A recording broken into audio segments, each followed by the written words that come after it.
The avoidant in a committed relationship often operates like a psychological criminal, maintaining elaborate schemes of emotional distribution that would make a master manipulator envious. They construct intricate webs of connection where no single person receives their complete emotional investment, creating a system where their primary partner provides stability, while secondary connections supply excitement, validation, or specific emotional needs they refuse to risk meeting within their main relationship. This isn't conscious malice, but rather a sophisticated defense mechanism born from deep attachment trauma and the terrifying belief that placing all their emotional eggs in one basket will inevitably lead to devastating loss. Most people assume that commitment means consolidation of emotional energy into one relationship, but the avoidant operates by entirely different rules, shaped by childhood experiences that taught them love equals danger, dependency equals vulnerability, and total investment equals total potential destruction. They learned early that the people who claim to love you most are also the ones most capable of abandoning, rejecting, or betraying you, creating a psychological blueprint that demands emotional diversification as protection against the catastrophic pain they experienced when their primary attachment figures failed to provide the safety and consistency that healthy development requires. This juggling act represents one of the most toxic coping mechanisms in the avoidance arsenal, allowing them to experience the illusion of intimacy while maintaining multiple escape routes, to feel loved without risking complete vulnerability, to receive emotional benefits without paying the full price of authentic connection. Understanding how they orchestrate this complex system of emotional distribution reveals not only the depth of their attachment trauma,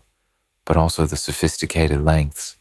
they will go to avoid healing the very wounds that drive them to hurt others in their desperate attempt to protect themselves from the vulnerability that genuine love demands. The architecture of emotional compartmentalization. The avoidant constructs their emotional life like a maximum security prison where different aspects of their personality and needs are locked away in separate cells that never communicate with each other, allowing them to maintain multiple relationships without experiencing the cognitive dissonance that would destroy a psychologically integrated person. This compartmentalization operates with surgical precision, creating distinct emotional territories where their primary partner occupies the stability and comfort wing, while secondary connections inhabit specialized units designed for excitement, validation, intellectual stimulation, or physical satisfaction. This psychological architecture develops from childhood trauma, where emotional safety required splitting different needs across different people, because no single caregiver could be trusted to provide consistent, reliable love and support. The avoidant learned that putting all their emotional needs in one place led to catastrophic disappointment, creating a survival strategy that demands distribution of vulnerability to minimize the damage any single person can inflict when they inevitably fail, abandon, or betray the trust placed in them. Each compartment operates with its own set of rules, expectations, and emotional investments that remain carefully isolated from the others. The primary relationship receives their domestic self, the version that handles daily responsibilities, long-term planning, and the mundane comfort of routine companionship. Secondary connections access specialized versions of their personality, the intellectual self that craves stimulating conversation, the passionate self that seeks exciting romance, the vulnerable self that occasionally needs validation and admiration. The compartmentalization becomes pathological when the avoidant begins to believe their own fiction that these separate emotional experiences don't conflict with each other because they serve different purposes and satisfy different needs. They convince themselves that emotional fidelity means not loving someone else more than their primary partner, rather than recognizing that genuine commitment requires consolidating emotional energy and investment into one relationship, rather than distributing it across multiple connections to avoid the vulnerability of complete investment. Understanding this architecture reveals how the avoidant can appear genuinely loving and committed in each compartment, while simultaneously betraying the fundamental trust that intimate relationships require. They experience authentic feelings within each separate emotional space, but these feelings remain quarantined from each other, preventing the integration that would force them to confront the contradiction between their behavior and their stated commitment to their primary partner. The compartments communicate through carefully controlled, emotional airlock systems that prevent contamination between different relationships. When they're with their primary partner, they genuinely don't think about their secondary connections because those relationships exist in different psychological territories. When they're with secondary partners, they can authentically focus on those connections because their primary relationship occupies a separate emotional jurisdiction that doesn't interfere with their ability to be present elsewhere. This system allows the avoidant to experience the benefits of multiple relationships while avoiding the psychological integration that would create unbearable internal conflict. They can be loving, attentive, and seemingly committed in each relationship because they never allow these separate emotional experiences to exist simultaneously in their consciousness, maintaining the fiction that emotional fidelity doesn't require exclusive emotional investment. The architecture becomes most sophisticated when the avoidant develops different communication styles, interaction patterns, and even personality presentations for each relationship. They become emotional chameleons who adapt their authentic expression to match what each connection requires, never fully revealing their complete self to any single person, while convincing each partner that they're receiving the real version of the avoidant's personality. Most devastatingly, this compartmentalization prevents the avoidant from experiencing the deep satisfaction that comes from integrated emotional intimacy, because they never allow themselves to be completely known, understood, or loved by any single person. They sacrifice the possibility of genuine connection for the illusion of emotional safety, trading authentic intimacy for the toxic comfort of never having to risk complete vulnerability with another human being. Attachment trauma and the fear of dependency. The avoidant's inability to consolidate emotional investment into one relationship stems from profound attachment trauma that taught them dependency equals danger, that needing someone completely means risking complete destruction, and that the people who claim to love you most are also those most capable of inflicting devastating emotional damage. This trauma typically originates in childhood experiences with inconsistent, emotionally unavailable, or outright rejecting caregivers who failed to provide the secure base necessary for healthy emotional development. These early experiences create a psychological blueprint where love becomes associated with inevitable loss, where dependency triggers panic about abandonment, and where complete emotional investment feels like signing a death warrant for their psychological survival. The child who learned that their primary attachment figures could withdraw love arbitrarily, who discovered that needing someone deeply meant risking complete devastation when that person failed to provide consistent care, develops an adult relationship strategy designed to prevent ever experiencing that level of helpless vulnerability again.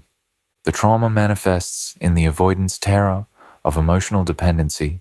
which they experience not as healthy interdependence, but as dangerous weakness that makes them vulnerable to manipulation, abandonment, and psychological destruction. They learn that needing someone gives that person power to hurt them in ways that casual connections cannot, that emotional investment creates leverage that others will inevitably use against them when conflict arises or when they tire of providing the care and consistency that genuine love requires. Understanding this trauma helps explain why the avoidant cannot simply choose to be faithful and emotionally exclusive. Their nervous system interprets complete emotional investment as a survival threat that must be avoided through any means necessary. The juggling of multiple partners serves as trauma-based insurance against the catastrophic abandonment they expect from anyone who truly knows and depends on them, ensuring they never again experience the helpless devastation of having their entire emotional world collapse when one person fails them. The fear of dependency drives them to maintain multiple emotional lifelines because their traumatized attachment system cannot trust that any single person will provide the consistency and reliability necessary for psychological safety. They spread their emotional needs across multiple people, not because they're greedy or manipulative by nature, but because their wounded psyche cannot conceive of placing complete trust in one person without experiencing overwhelming anxiety about eventual betrayal or abandonment. This trauma creates a psychological paradox where the avoidant desperately craves the very intimacy they're too terrified to pursue, wanting deep connection while simultaneously fearing it will destroy them. They resolve this conflict by creating the illusion of intimacy through multiple partial connections that provide some emotional satisfaction without requiring the complete vulnerability that their traumatized nervous system experiences as mortal danger. The fear becomes self-perpetuating because their behavior inevitably creates the very abandonment and betrayal they're trying to avoid. Their inability to invest completely in their primary relationship often leads to that relationship's deterioration, confirming their belief that people cannot be trusted with complete emotional dependence, while failing to recognize that their own behavior created the outcome they feared most. Most tragically, the attachment trauma that drives their multiple partner strategy prevents them from experiencing the healing that comes from successful attachment repair. By refusing to risk complete vulnerability with their primary partner, they never discover that authentic intimacy with a healthy person can provide the security and consistency they crave, remaining trapped in survival strategies that protected them as children but destroy their adult relationships. The trauma-based fear of dependency also explains why the avoidant often feels genuine care for their secondary partners while remaining unable to leave their primary relationship. Each connection serves a different survival function. The primary relationship provides stability and comfort that feels safer than passionate love, while secondary relationships offer excitement and validation without the terrifying prospect of complete emotional dependence that would trigger their deepest attachment wounds. Using multiple partners as emotional insurance, the avoidant treats relationships like a diversified investment portfolio, spreading their emotional risk across multiple connections to ensure that no single person possesses the power to devastate them completely if they withdraw, betray, or abandon the relationship. This strategy operates on the same principle as financial insurance by maintaining several sources of emotional validation, companionship, and support. They protect themselves against the catastrophic loss they believe inevitably accompanies complete emotional investment in one person. This insurance policy manifests through carefully calculated emotional distribution, where their primary partner receives enough investment to maintain stability, but never enough to create genuine dependency or vulnerability. Secondary partners fill specific insurance roles. One might provide intellectual stimulation that protects against boredom in their main relationship. Another offers physical excitement that guards against sexual dissatisfaction, while others supply validation and admiration that shields them from the ego damage they fear experiencing if their primary partner ever stops appreciating them adequately. The insurance mentality transforms what should be authentic emotional connections into strategic safety nets designed to catch them if their primary relationship fails to meet their needs or threatens to expose them to the vulnerability they associate with complete emotional dependence. Each secondary relationship serves as a backup system that allows them to survive psychologically if their main connection experiences problems, conflicts, or the natural ups and downs that characterize genuine intimacy between psychologically healthy adults. Understanding this insurance strategy reveals why the avoidant often maintains these secondary connections even when their primary relationship is satisfying and stable. The insurance isn't about current dissatisfaction, but about protection against future emotional catastrophe, ensuring they never again experience the helpless devastation they associate with having all their emotional needs dependent on one person who could theoretically withdraw their love, support, or presence at any time.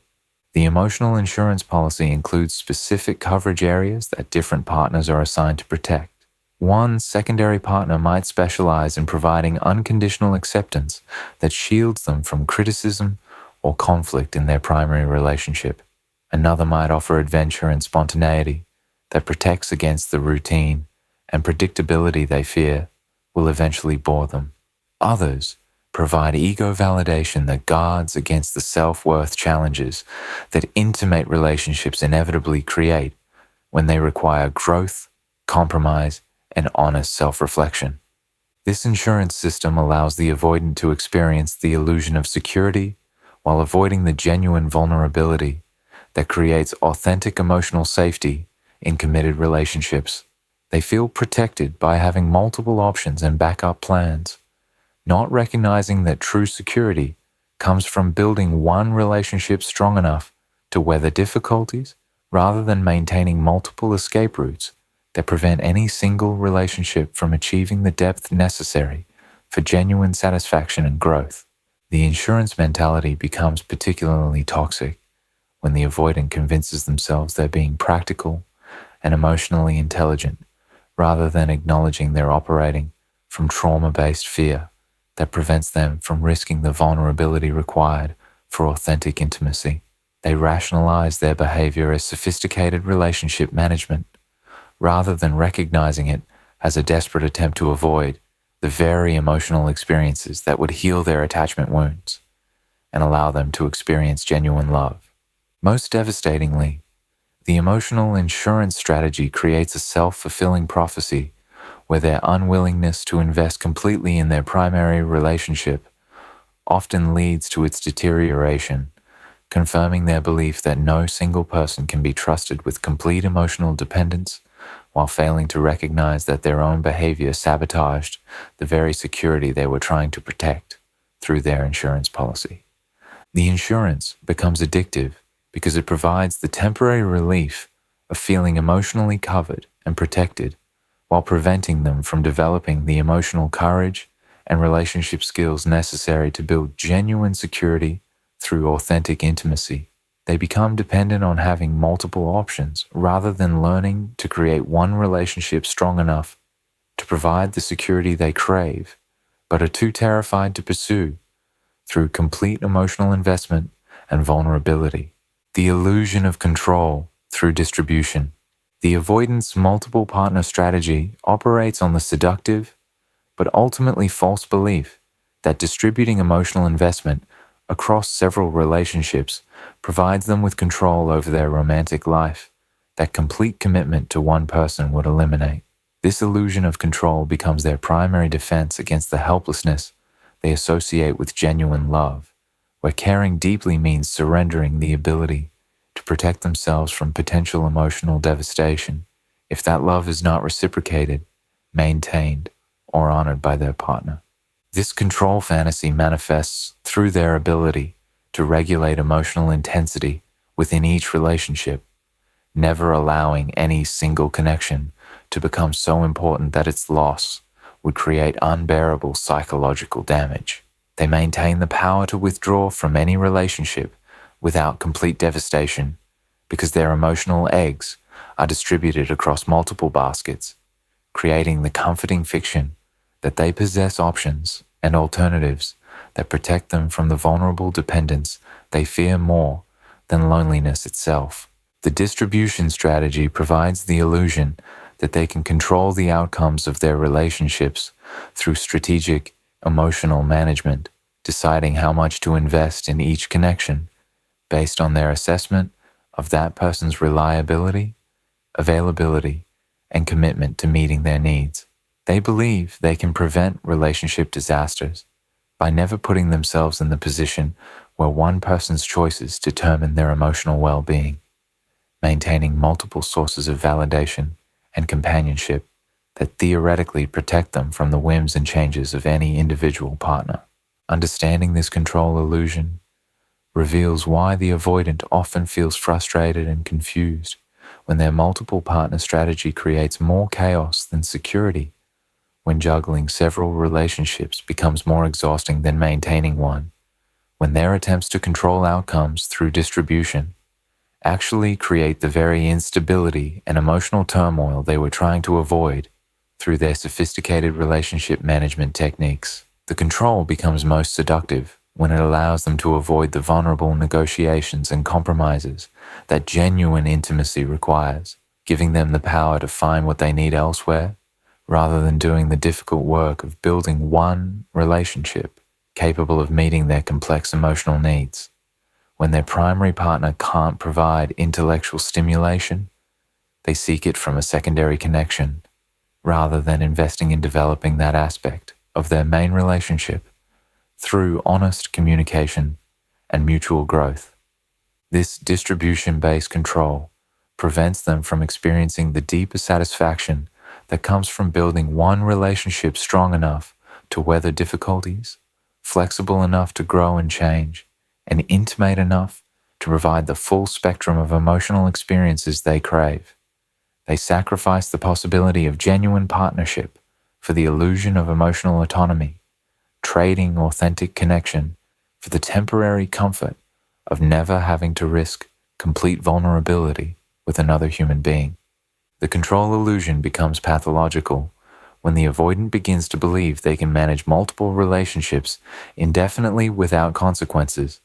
that they can provide each partner with enough attention to maintain their investment, while never providing anyone with the complete emotional presence that healthy relationships require. They convince themselves that their distribution strategy benefits everyone involved, providing multiple people with partial access to their affection, rather than forcing one person to meet all their needs. Most destructively, the illusion of control through distribution actually eliminates their ability to control the most important aspect of romantic relationships, the depth, satisfaction, and genuine intimacy that can only develop through focused emotional investment in one person willing to do the mutual work of building authentic partnership. Their attempts to control outcomes through emotional distribution prevent them from experiencing the very relationship satisfaction they claim to be protecting through their sophisticated juggling strategy. The control fantasy ultimately reveals itself as another manifestation of their attachment trauma, where the terror of being hurt by someone they love completely drives them to create elaborate systems designed to prevent the very emotional experiences that would heal their wounds and allow them to discover that genuine love between healthy adults can provide security rather than threat, safety rather than danger. Toxic coping, avoiding vulnerability through division. The avoidance strategy of maintaining multiple partners serves as a sophisticated avoidance mechanism that allows them to experience the superficial benefits of emotional connection while systematically preventing the deep vulnerability that genuine intimacy requires. By dividing their emotional investment across several relationships, they create a system where no single person ever receives enough of their authentic self to truly know them, understand their deepest fears, or gain access to the wounded parts of their psyche that require healing through sustained, committed love. This division strategy operates as emotional sleight of hand, where the avoidant can appear vulnerable and open in each relationship, while carefully controlling what aspects of themselves they reveal to whom. They might share their intellectual insecurities with one partner, their emotional fears with another, and their physical vulnerabilities with a third, ensuring that no single person possesses a complete picture of who they really are or what they actually need from intimate relationships. The toxic nature of this coping mechanism becomes apparent when examining how it prevents the avoidant from experiencing the transformative healing that comes from being completely known and loved by another person. Authentic intimacy requires sustained vulnerability with one person who has the opportunity to see all aspects of your personality, your strengths and weaknesses, your light and shadow, your growth and regression, and chooses to love you anyway. The division strategy systematically prevents this healing experience from occurring. Understanding the toxicity means recognizing that this coping mechanism serves the avoidance comfort while inflicting serious emotional damage on everyone involved in their relationship network. Their primary partner suffers from the chronic sense that something is missing, that they're competing with invisible rivals for complete emotional access, that they're receiving edited versions of their partner's authentic self, while never understanding why genuine intimacy feels perpetually out of reach. The division becomes most toxic when the avoidant uses secondary relationships to avoid processing difficult emotions within their primary relationship. Instead of working through conflict, addressing unmet needs, or navigating the challenging conversations that mature partnerships require, they escape to alternative connections that provide temporary relief from the discomfort of authentic relationship work while ensuring their primary relationship never develops the depth and resilience that comes from successfully navigating difficulties together. This avoidance strategy prevents the avoidant from developing the emotional skills necessary for sustained intimacy, the ability to tolerate discomfort without fleeing, to communicate needs directly, rather than seeking fulfillment elsewhere, to work through conflict without abandoning the relationship, and to maintain emotional presence during challenging periods,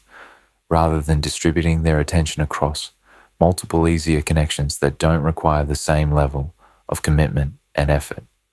The toxic coping mechanism becomes self-perpetuating because it provides immediate relief from vulnerability anxiety while preventing the long-term growth that would eventually eliminate the need for such elaborate defensive strategies.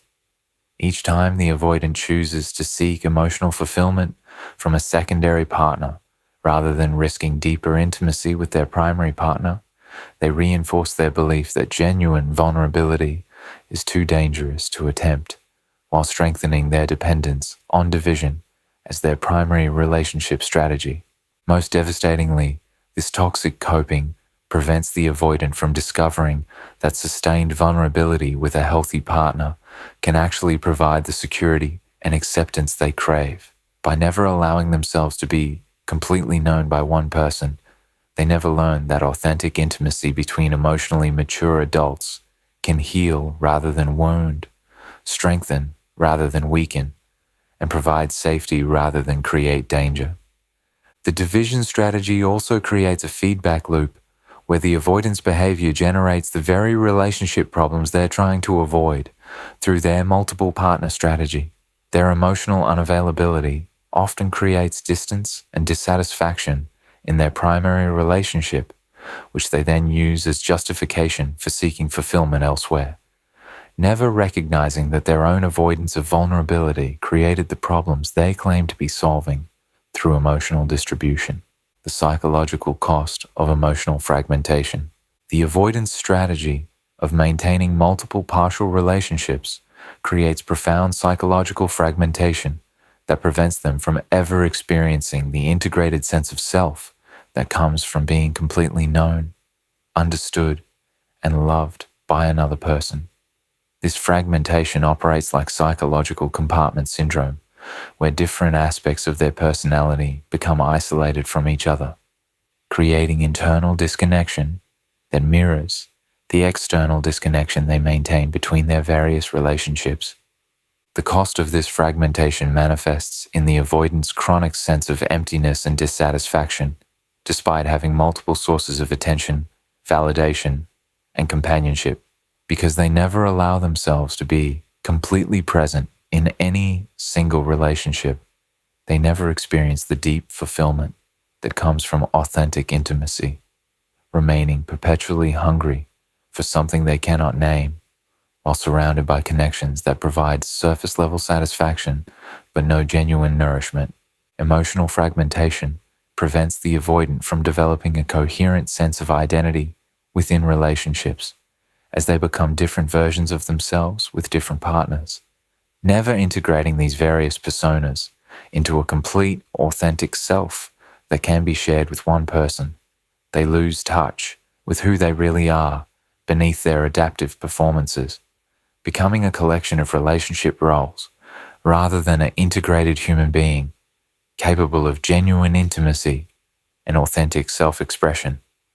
The psychological cost includes the exhausting mental energy required to maintain multiple relationships while keeping them separate from each other,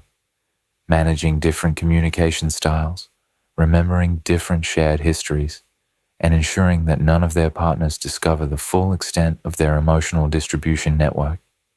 This cognitive load creates chronic stress and anxiety that undermines their ability to be truly present in any relationship, as part of their mental resources is always dedicated to relationship management rather than authentic connection. Understanding this cost reveals why many avoidants report feeling lonely even when surrounded by multiple loving partners, experiencing isolation despite constant companionship, and sensing that something crucial is missing from their lives despite having access to various forms of emotional and physical intimacy. The fragmentation prevents them from experiencing the deep recognition and acceptance that can only come from being completely seen and loved for their authentic self. The fragmentation also creates internal conflict and guilt that the avoidant must constantly suppress or rationalize, as some part of their psyche recognizes that their behavior contradicts their stated values about love, commitment, and honesty. This internal dissonance requires ongoing psychological energy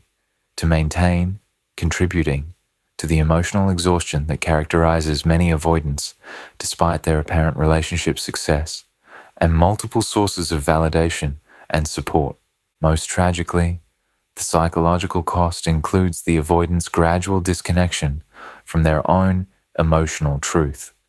as they become so focused on managing multiple relationships and maintaining their defensive strategies that they lose touch with what they actually want and need from intimate connection. They become experts at providing what others want